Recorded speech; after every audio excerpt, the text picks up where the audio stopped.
Días a todos y a todas. Vamos con una nueva lista de videos sobre biomecánica aplicada al entrenamiento. En este primer video vamos a hacer una breve presentación de lo que es la biomecánica y vamos a hablar de un concepto clave en el análisis de movimientos, que son los planos y ejes. Como punto de partida decimos que la biomecánica, estoy leyendo, es el análisis de la mecánica del movimiento del cuerpo y que se trata de explicar cómo y por qué el cuerpo humano se mueve de la forma que lo hace. Nosotros hablamos de biomecánica aplicada, que lo que nos interesa es poder analizar cómo el cuerpo se mueve durante el ejercicio físico o durante un programa de entrenamiento.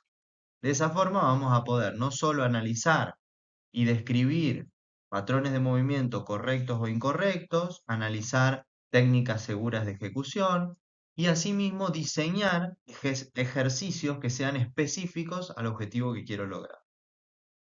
En esta lista de video vamos a hablar de algunos conceptos básicos de biomecánica que ya habrán repasado, planos y ejes, contracción muscular, tipos de contracciones, palancas, y luego vamos a hacer una breve descripción de patrones de movimiento, de qué se trata este concepto, puesto en auge con la idea de entrenamiento funcional sobre todo. Vamos a ver que es un poquito más complejo que eso. Y vamos a esbozar una pequeña clasificación para que podamos englobar a los ejercicios de entrenamiento en diferentes grupos y que sea más fácil o más organizada la planificación del entrenamiento. Bueno, arranquemos con planos y ejes. Los planos de movimiento imaginarios que vamos a describir, siempre tenemos que tenerlo en cuenta que se dan en posición anatómica. A partir de allí vamos a poder describirlo. De todos modos, si el sujeto está boca arriba, ¿sí?, boca abajo, sentado, ¿sí?, los mismos planos van a ser los que funcionan. Pero para poder reconocerlos, estos planos imaginarios se describen con la posición anatómica, ¿sí?, que ya la habremos descrito en video. Los planos son tres. El primero que vamos a escribir es el frontal o coronal, ¿sí? Así como la sutura coronal, ¿sí?, que veíamos cuando describimos la anatomía de la cabeza. Bueno, el plano frontal divide al cuerpo en una mitad anterior y una mitad posterior. Luego vemos una imagen para que quede bien claro. El eje que lo atraviesa va a ser el eje medial o el eje sagital.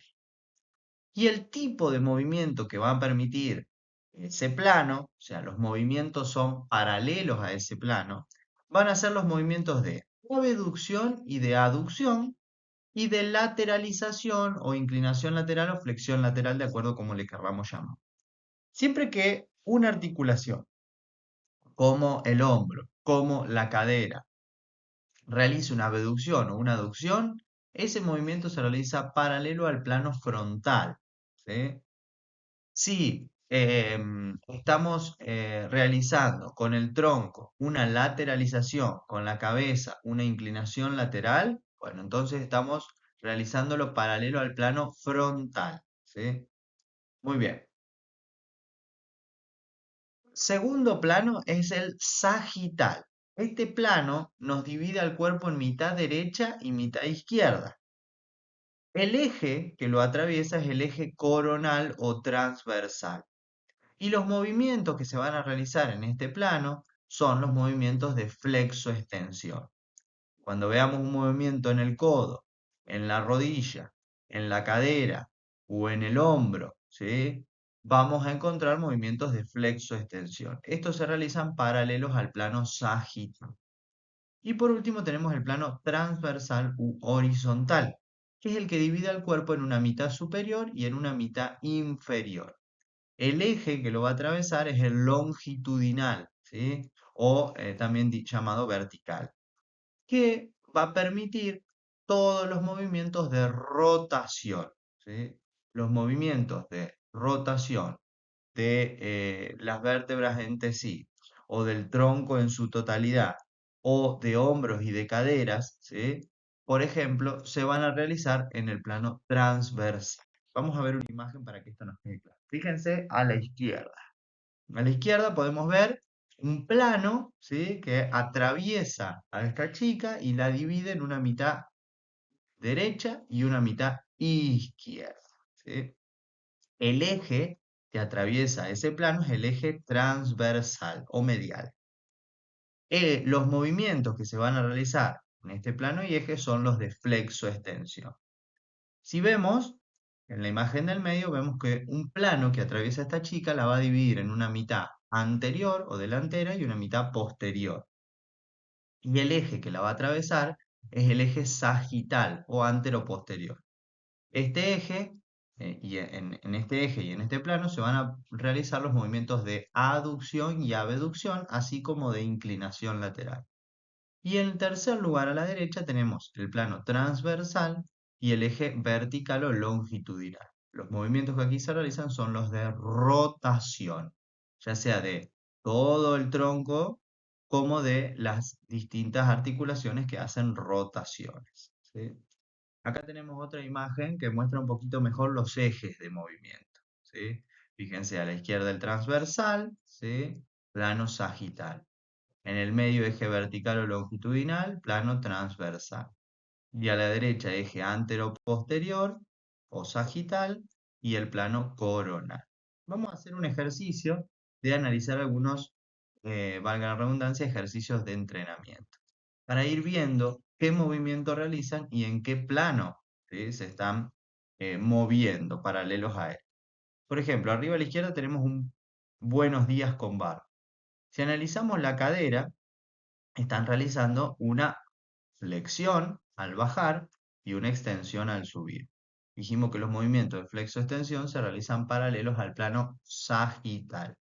Entonces es un movimiento que se realiza en el plano sagital. Si vamos a la segunda imagen, que es un press de hombro sentado, si analizamos el hombro está realizando una abducción y una aducción al bajar. Fíjense, cuando sube es abducción, cuando baja es aducción. En el caso del hombro. El hombro está realizando entonces un movimiento en el plano frontal o coronal. Vemos a la tercera imagen, una flexoextensión de la cadera, ¿sí? Al bajar es una flexión de cadera y al subir es una extensión de la cadera. Flexoextensiones, planos sagitales. Vamos con el tercer movimiento que vemos aquí. Mira, lo voy a marcar con el puntero láser. Fíjense este movimiento. El sujeto ya no está parado, el sujeto está acostado boca arriba. ¿Qué movimiento realiza al subir una flexión? Al bajar una extensión del tronco. Si está parado este sujeto, el plano en el que se realizaría la flexo-extensión sería el sagital. Como está acostado, el mismo plano lo atraviesa de la misma forma. Entonces tenemos que el movimiento de crunch abdominal se realiza en el plano sagital, ¿sí? Lo mismo sucede con el resto de los movimientos, ¿sí? Ya sea del tronco o de un movimiento aislado, por ejemplo, la extensión al bajar y la flexión al subir en este ejercicio de tríceps, se realiza también en el plano sagital. Lo mismo si es un ejercicio de bíceps. Luego tendremos otras cosas para analizar. ¿Cuándo es la contracción concéntrica? ¿Qué tipo de palanca? Pero si vemos plano y eje, siempre que realizamos una flexo-extensión, por ejemplo, en el ejercicio de tríceps, en el ejercicio de bíceps, en el ejercicio de pullover, ¿sí? Que es una flexo-extensión pero del hombro, los movimientos se realizan en el plano sagital. Ahora, fíjense, estos movimientos, por ejemplo, de abducción de cadera, cuando sube es una abducción y cuando baja es una aducción, se realizan en el plano frontal o coronal. Recordemos que todas las abducciones, aducciones y lateralizaciones se realizan en ese plano, ¿sí? Por supuesto, de un ejercicio monoarticular solo puedo elegir analizar el codo y de un ejercicio poliarticular tengo que analizar codo y hombro. Hay ejercicios que se realizan en el mismo plano y hay combinaciones que se realizan a nivel de diferentes planos o de forma multiplan. Quedan el resto de los ejercicios para que sigan trabajando. Les mando un gran saludo y espero que esto sirva.